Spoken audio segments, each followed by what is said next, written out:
अगर इन दोनों इवेंट्स को आप समझ कर चलेंगे सैजिटेरियंस, तो वक्त की जो मेहरबानियाँ होती हैं, गोल्डन इम्पैक्ट्स होते हैं, या फसलें बहार की वो जो शगुफ्तगी होती है, वो आप हासिल कर पाएंगे। मरकरी एक शॉर्ट टर्म प्लैनेट है। जब ये ल्यू एंगल पर आता है तो इससे माइंड स्किल्स अपने मैक्सिमम लेवल्स को टच करती है। इन महीनों में कारकर्दगी दिखाना आपका काम है। बहारें आया करती हैं, शगुफ्ता हवाएं चलती हैं, लेकिन अगर आपने बीज नहीं बोए, अगर आपने खेत तैयार नहीं किए, तो फिर वो फ्रूट्स नहीं आ पाते।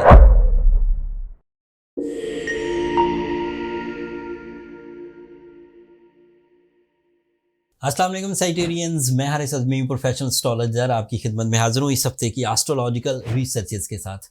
ये जुलाई का पहला हफ्ता है और इस हफ्ते दो एस्ट्रोलॉजिकल इवेंट्स हैं।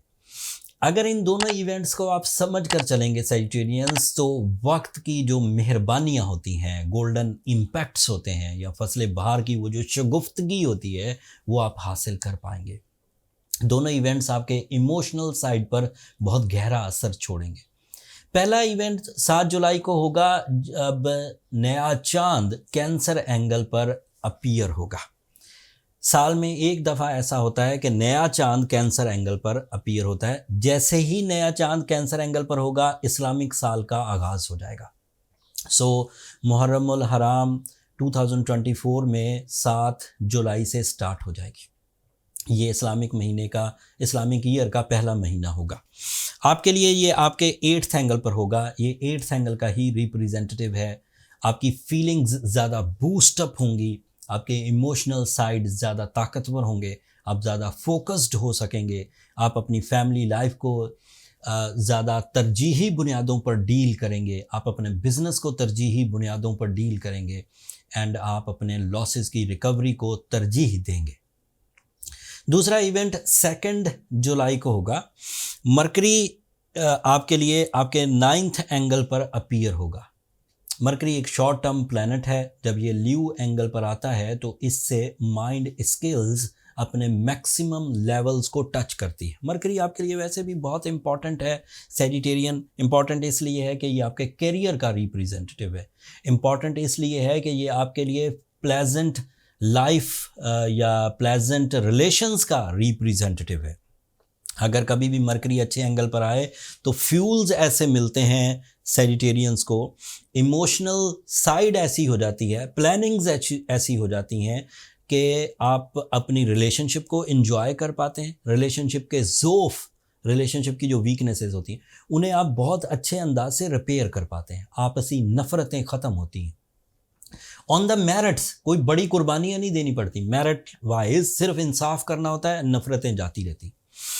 ऐसे सैजिटेरियंस जिनके रिलेशनशिप में कोई प्रॉब्लम थी, या रिलेशनशिप इतने बिगड़ गए थे कि जिसकी वजह से अब रिलेशनशिप आगे चलना मुश्किल नज़र आता था, मुझे उम्मीद है बीइंग अ एस्ट्रोलॉजर कि 2 जुलाई से ऐसा माहौल बनेगा, ऐसी जहन साजी होगी कि आप उन्हीं रिलेशनशिप्स को दोबारा मोहब्बत, दोबारा बॉन्डिंग की तरफ ला पाएंगे।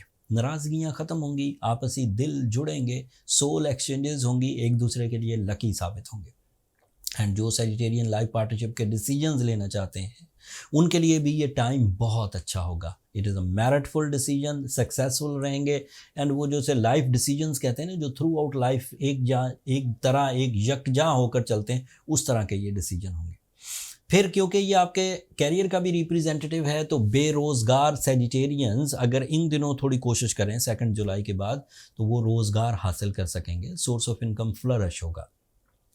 जो स्टैब्लिश सैजिटेरियंस हैं, वो अगर अपने सोर्स ऑफ इनकम को बढ़ाना चाहें, जॉब स्विच करना चाहें, इन्वेस्टमेंट्स करना चाहें, सेल परचेज़ करना चाहें, डील मेकिंग करना चाहें, वो भी सब कर सकेंगे।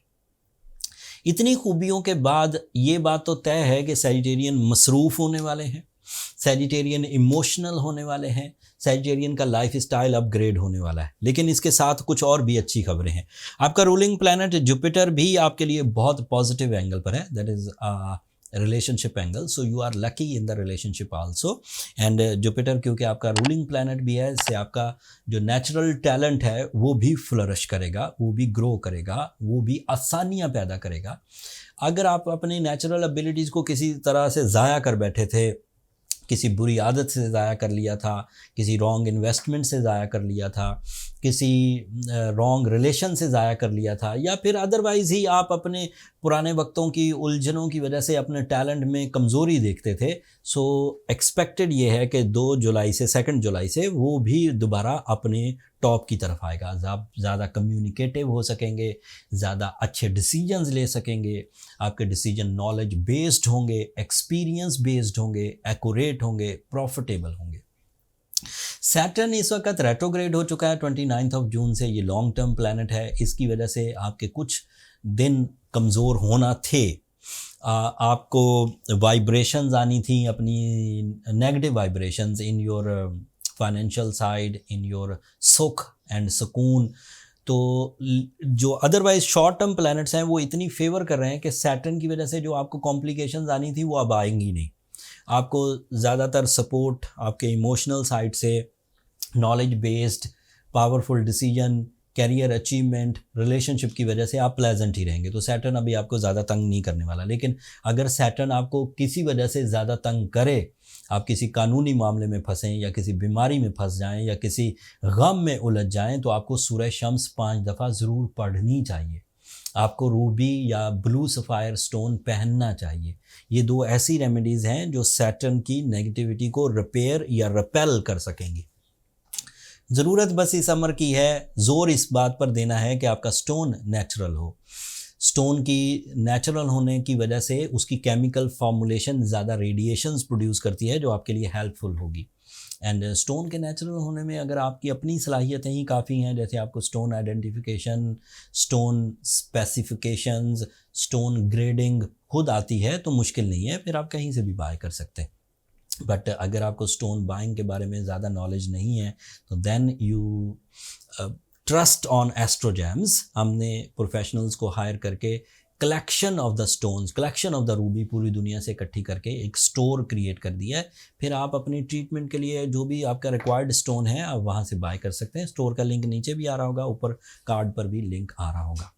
आपके लिए सूरज इस वक्त 8th एंगल पर है, आपके लिए वीनस इस वक्त 8th एंगल पर है। कभी कभी आपको ऐसा महसूस होगा कि आपको डिसीजन लेने में डिले हो रहा है। थोड़ा सा डिले अफोर्डेबल है, बट अपॉर्चुनिटी वेस्ट कर लें इतना डिले अफोर्डेबल नहीं है। सो अपने आप को ज़रा एक्टिव रखिए। जो भी डिसीजंस लेने हैं, अगर खुद डिसीजन ले पा रहे हैं तो अच्छी बात है, अगर खुद डिसीजन नहीं ले पा रहे तो साथ किसी एक्सपर्ट को मिलाइए, किसी बुज़ुर्ग को मिलाइए या किसी दोस्त को मिलाइए एंड डिसीजन लीजिए, क्योंकि ये टाइम डिसीजंस की डिमांड कर रहा है। अगले हफ्ते अब मज़ीद एस्ट्रोलॉजिकल चेंजेस आएंगी साइटेरियंस। होपफुली इन चेंजेस से आप अपना मोमेंटम ऑफ सक्सेस क्रिएट करेंगे एंड जो अगली चेंजेस आएंगी उनको साथ में ऐड करते जाएंगे। तो अगले कुछ महीने अब आपके काफ़ी पॉजिटिव गुजरने वाले, मसरूफ़ भी, इमोशनल भी एंड रोमांटिक भी। अब इन महीनों में कारकर्दगी दिखाना आपका काम है। बहारें आया करती हैं, शगुफ्ता हवाएं चलती हैं, लेकिन अगर आपने बीज नहीं बोए, अगर आपने खेत तैयार नहीं किए तो फिर वो फ्रूट्स नहीं आ पाते। इसलिए बाहर के आने को मैंने एडवांस में आपको बता दिया। अब जिम्मेदारी आपकी है कि आप अपनी सीडिंग करें एंड कामयाबियां हासिल करें। जब आप कामयाबियां हासिल कर रहे हों तो अपनी दुआओं में मुझे और मेरी टीम को भी ज़रूर याद रखिए साइटेरियंस, एंड चैनल को भी ज़रूर सब्सक्राइब कर लीजिए। आप लोगों की सब्सक्रिप्शन हमारी हौसला अफजाई की वजह बनती है। अगले हफ्ते तक के लिए इजाज़त दीजिए। अल्लाह ने के बाद।